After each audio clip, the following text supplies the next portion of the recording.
When it comes to academic writing, your thesis statement, it's pretty much everything. It's not just some sentence you tack on at the end of your intro. It is the architectural blueprint for your entire argument. It's what takes a messy pile of facts and ideas and turns it into a solid, cohesive building. Today, we're going to move beyond those old high school formulas and learn how to build something really ambitious. Does this feel a little familiar? You've got a fantastic idea, but when you actually sit down to write, you fall back into that same old rigid structure. You know the one. Intro, 3-body paragraphs, conclusion.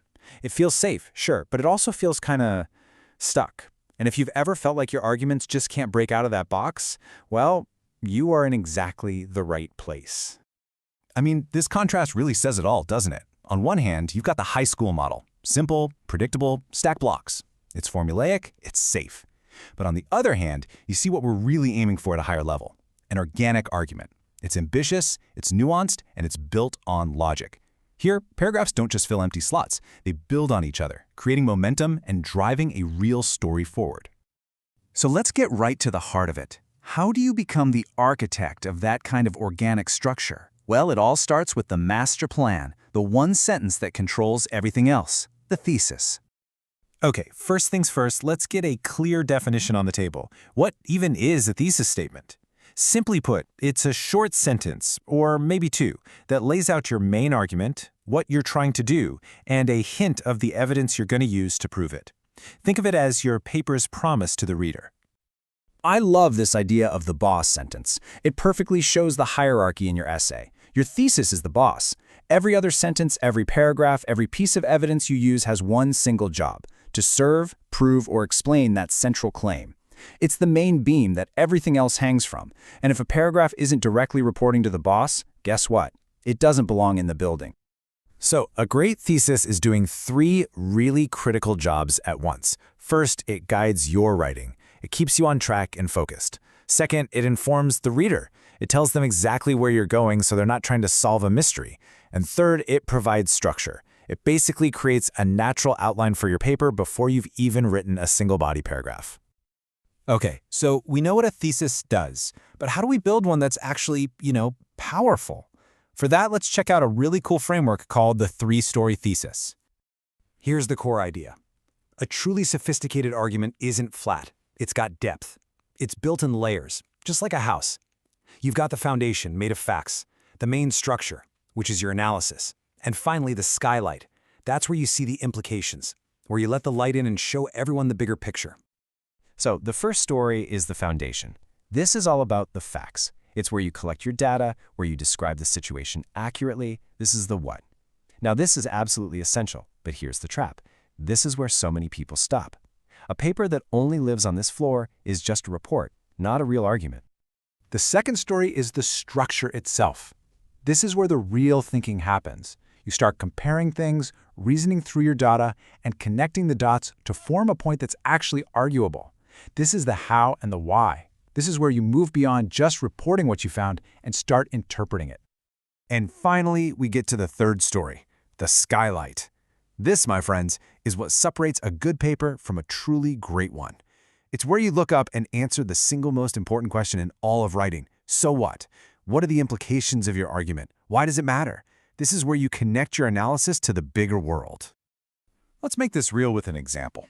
So, on the topic of online learning, story 1 is a simple fact. Online learning is becoming more common. Can't argue with that. Story 2 adds a layer of analysis. It's better thought of as an extension of higher education. Okay, now that's a point we can debate. But story 3, that's the home run. It provides the so what. By being an extension of higher ed, online learning integrates academia with society. Wow! See how that builds from a simple fact to a powerful insight? All right, so you get the architecture, you understand the 3 stories. Now, let's grab our tools and actually start building this thing. Let's talk about drafting and polishing. For that first draft, you really can't go wrong with this formula. It's your best friend. Start with your topic, add your specific, debatable stance on it, and then provide a roadmap. That's just the because part that lists your main points. For instance, cell phones should be banned in classrooms, your stance, because they distract students, lower test scores, and atrophy social skills. Your roadmap. See? Simple, clear, and gets the job done. And please remember, a killer thesis isn't just born. It's built. It's manufactured. This assembly line visual is perfect. You start with a big, broad research question, a puzzle you want to solve. Then you draft a working thesis, kind of like a hypothesis. And from there, you just refine and polish and sharpen it until that lump of coal turns into a diamond. Now, to get that final polish, you need the right tools in your toolbox. First up, specificity. Get rid of fuzzy words like society or people and use precise terms. Second, you need strong action verbs. Ditch weak passive verbs like is or was and use verbs that show cause and effect. And finally, the big one, the debatability test. If no sane person could disagree with you, it's a fact, not a thesis. A strong thesis has to be arguable. So, your blueprint is drafted, it's looking good. But before you start construction, you have to do one last thing, a final inspection. You have to stress test your theses to make sure it can actually hold the weight of your entire argument. Here's a quick and dirty 5-point stress test. Just run through these questions. Is it specific enough? Is it debatable?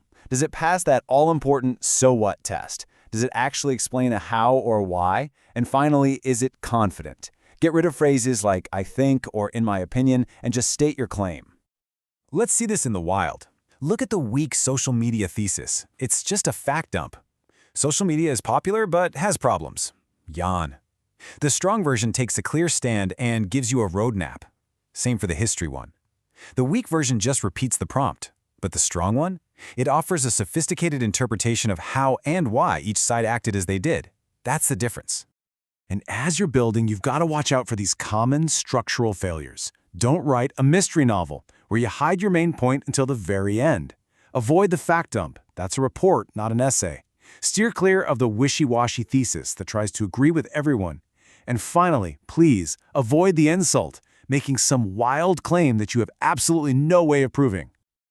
Whew, we have covered a ton of ground, from the foundation all the way to the final inspection. So let's wrap this all up with the golden rules, the key principles you should take with you. It really all comes down to this cycle. 1. Start broad with a question, but make sure you end narrow with a specific claim. 2. Use that topic stands roadmap formula to get your first draft on paper. 3.